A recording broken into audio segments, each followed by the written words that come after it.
Hi, my name is Jen Avellaneda, and today we're going to talk about foster child do's and don'ts for strangers, family, and for friends.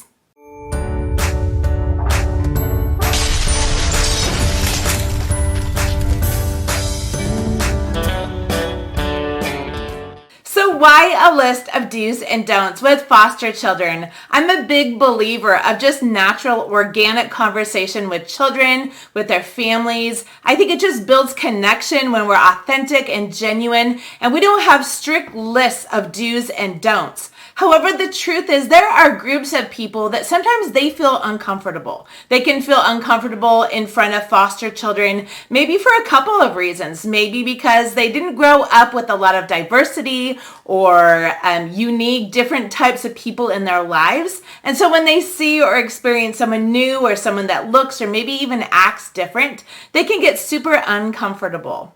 Another reason is that maybe people that are around foster kids, maybe they judge or they dissect or pick apart foster children. And maybe that's because of their own insecurities. Maybe they have experienced abuse or neglect. Maybe they don't feel loved and they carry an orphan spirit. And because of this, they project or mirror their own rejection onto a foster child. When this happens, it is never the foster child's fault. Children are not responsible for adults' insecurities or, maybe their prejudice or bias against them. In fact, a lot of times kids being in care, that's not their fault either. They didn't do anything to deserve it or to earn it. And so to have that negativity project back on them, that's just something I think would be good to address, because truthfully, some people just need a stricter list of the do's and don'ts of what to do and how to behave around foster kids. So the do's and don'ts of foster kids. Number one, I'm going to start right off with the don'ts. And number one don't, and it's what I probably see most often as a foster parent for the past 14 years, and this is to compare the foster children with other children, maybe that are in their classroom, maybe that are in that child's home or environment or a church environment, in sports or wherever that might be. I know it can be easy to do as parents. Sometimes we just naturally compare kids. As adults even, as individuals, we try to look at what is the average norm or what is acceptable behavior. However, that is just unjust and unfair to foster kids. An average kid, maybe they didn't grow up with neglect or abuse. Maybe they haven't been in 15 homes in foster care, or they don't have the same kind of delays or the invisible insecurities or needs or fears that a foster child might, because it's been in the system for years. And so I see this most often. However, I think it's one of the most damaging things that we can do with foster kids. They don't need that comparison and they don't deserve that comparison. Foster kids are their own unique and amazing and incredible human beings, and they need to be seen as individuals, not clumped together with a group of other kids that have maybe had a normal or typical upbringing. Number two, don't with foster kids, and again, I see this one a lot as well, is to not talk badly about the child in front of them. I see a lot of times people comparing or asking questions or digging or prying or maybe discussing certain things about a foster child. I even have seen this on the professional front with those people that are working to advocate or to petition for a particular child. They may discuss the child's case. They may discuss their birth parents in unacceptable ways. The child is listening, regardless of what that birth parent has done. That child is going to be extremely sensitive to its birth parents. And so we just need to be super sensitive about what we say about that child, about their legal situation, about their birth families. And we need to speak to them with integrity and with respect. We need to always be raising the bar for foster kids, to see them as more, to discuss them in a way that is successful and hope-filled and filled with a sense of victory and success, really, because that child will rise to the bar at the level that that child believes that he or she is. And so we need to make these kids believe who they really are and that they are someone special and worth fighting for. Number three, don't with foster kids. And this is to not leave the foster kids out of things. And I know as a foster parent who's had a combination of biological kids, adoptive kids, as well as foster care kids, as at any one point in time, this can be extremely difficult because I know family time is so precious. And a lot of times you don't know how long a child is going to stay in your home. And so what do you do when you want to go on vacation, when you want to take a family picture? How does that work? And what does that look like in respect to the foster child? I think a couple of things can be considered. Is one, the age of the child. Is that child old enough to see that family in a setting separate from him or herself? Is it a toddler? Will it remember that you took a family picture and that child was sitting alone on a chair? One example maybe for family pictures of what you could do is to take a picture with that foster child, especially if they're older and they're aware and observing what's happening, that this is your family nucleus. And then at the same time, take a picture without that child so that you have a memory of your family as well in case that child moves on. I think looking back on my life and my family, it has been beneficial to have both because there's times that I wanted to just capture my nucleus family for future references and looking back on certain situations or events. But also, it's been so beautiful to look back to see our family included with that foster child. And so I know each family, each situation, depending on that child and their age and their behaviors and their ability to sit down and take a picture, come into play. But I would suggest, as much as it depends on you, to not leave that child out of family occasions. Number 4, don't, is to not label these foster kids. Yes, on paper, these kids will have a diagnosis. They will have labels. They will be required that you check off on a sheet whether this child is a foster child when you enroll them in certain activities. There are a lot of things and a lot of times and situations where these kids will have to fit into a box. When you're at therapy, they will be quick to label these kids according to their behaviors, attachment disorder, ADHD, oppositional defiant disorder, whatever that may be. But these children need to see themselves as normal. And I don't know about you, but I know there has been times in my life where people have labeled me a certain way. And it would be so easy for me and my mindset to just step back and say, you know, I can't do something because I have such and such or because I feel such and such. But what is victorious and what is successful and beneficial for these children is when they see themselves as capable, as whole, and yes, they may struggle with maybe dyslexia or some kind of a disorder, but that does not limit them or it does not stop them from reaching their full potential. We have 2 daughters who are hearing impaired, and it can be so easy for people to walk up to our daughters and say, oh, your child's deaf. You know, and label them and kind of look down on them even. But we don't see our children as first deaf. We see them as our daughters. We see them as beautiful children of a mighty and incredible God. We see them as capable and smart and loving and compassionate. And so those are the areas and just one example of how I want to encourage you to see your children first as who they are. And then maybe, yes, incorporate that diagnosis or that disability, but to challenge yourself, to encourage others as well, to see that child for what they are more than for what they are not. And the 5th foster child do or don't for strangers, family, and friends would be this: to not fear foster children. They are not scary. They are not horrible. They're not going to go and harm your child most of the time. Most of the time, these kids, they are wonderful. They are incredible. They just seek your attention, affection, to be noticed, to be seen, just like the rest of us. So there's really nothing to fear. Just because kids have come from hard places, it doesn't mean they are going to make every place that they step into a hard place. So embrace them, do not fear, see what's good about them, and call out what is beautiful and kind and worthy in these children because they will surprise you. There's nothing to fear. These kids are incredible.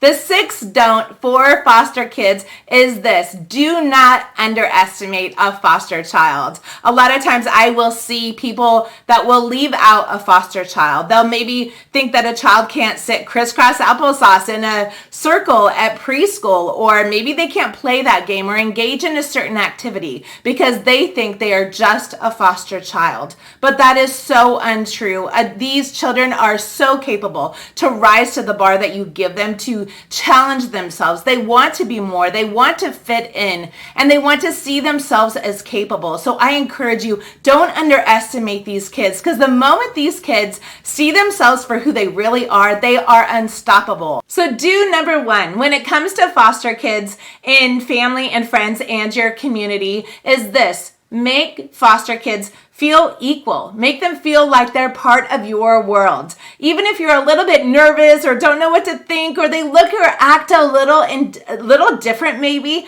invite them over. Invite them to lead maybe a Sunday school, or to be a part of a birthday party or an event that you're attending. Make them feel as normal as possible, because the truth is, a lot of times these kids haven't had a normal past. Sometimes they don't even know what a typical family or a typical community may look or behave like. And so number one is just to invite them in and let them feel equal. Do number two with foster kids is to encourage them, and encourage them often. When these kids come into care, a lot of times it's like a car that's been driving on empty. These kids have felt maybe deflated or maybe empty, or they feel negative or bad about themselves. So what these kids need is really for you to fill up the tank of who they are. Find something excellent and beautiful and kind about these kids, and then say it to them, and say it to them often. Some of my girls and kids that have been in foster care, what I've said is, you are beautiful, you are smart, you are capable, and you have a gift and a talent that no one else in the world can use or has except for you. And so what I will do is I'll encourage these kids not only just to hear my words, hear them being called smart and beautiful and kind and capable, but I will have them repeat it and maybe even say it. And what I have found on certain occasions is that sometimes kids can't even say that about themselves. Their tank of who they are is so empty that when I say you're beautiful, they don't know. They'll look down. They won't even recognize or acknowledge that they're beautiful, or that they're smart, or that they're capable. And I can't even imagine a world where I've never heard that I'm beautiful or capable or smart, or that I even feel that way about myself. And so these kids really, really need to hear it, and hear it often. Better yet, have them repeat it back to you so that they can know and really believe in the core of who they are, that they are somebody special. The third do with foster kids is to find something great about these kids and rant and rave about it to other people. So it's one thing to talk to a child face to face and to say, hey, I like your hair, or I like how you swung that bat. It's another thing for a child to overhear people speaking good about them.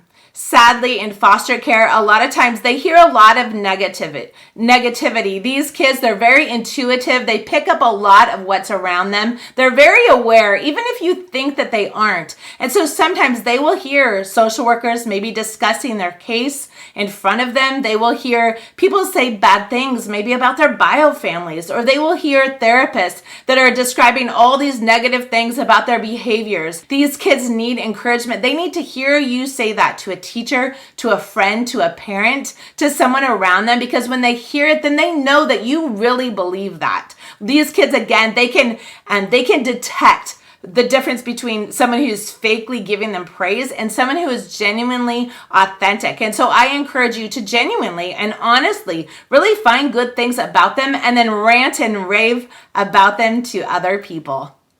Number 4 do with foster kids is to fan the beauty in these children. These kids, they have so many gifts that are untapped in them. Some of them are amazing artists, or they're amazing athletes, or they're amazing at social skills and connecting with people. And so a lot of times these gifts have not been tapped in them. So I encourage you, if you are, maybe you're a coach and you see a child and you see something beautiful in that child, fan that into flames. Invite them on your team and watch them blossom and rise to the bar that you make for that child. These kids, again, they need to be seen as beautiful and worthy and capable and smart. And so family or friends or even strangers that come around them, I mean, if you see someone and you know they're a foster child, go up to them and give them authentic praise and call them forward towards beauty and towards possibility and towards a future that any other child might seek to achieve.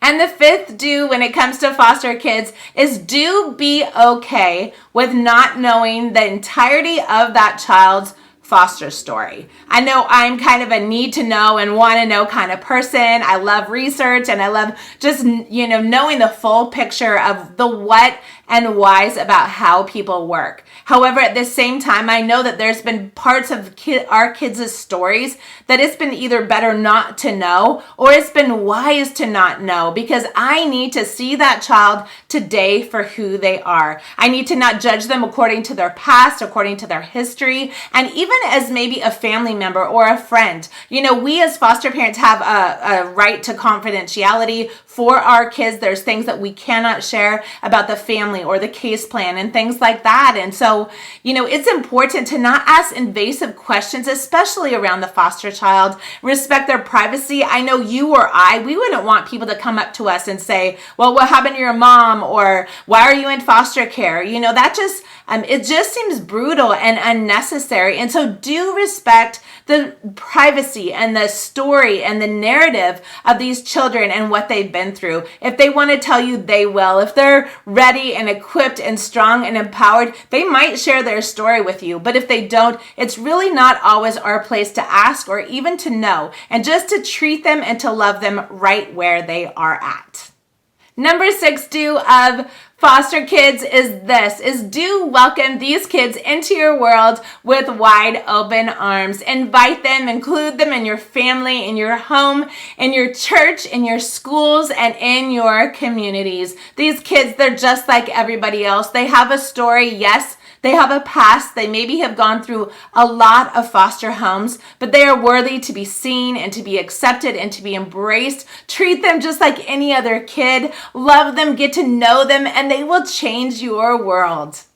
And these are my final thoughts. Again, I'm not a big fan of do's and don'ts and, rules and regulations for how we treat other human beings. However, there are times when there are labels on certain people groups or there are bias against certain individuals, especially children. It is important to evaluate our own hearts and evaluate the ideas or the perceptions of communities that we live in, so that we can make sure that we go forth to love other people that maybe look different or act different, and treat them equally and the same, and to try to go with a humble heart that wants to learn from them, instead of going with this sense of authority that we can change or impact them, or that they should just listen to us, or that we know better than them. These kids are so wise. They are, really a wealth of asset and skills and gifts, and they have so much to offer our communities. So I just want to encourage you to go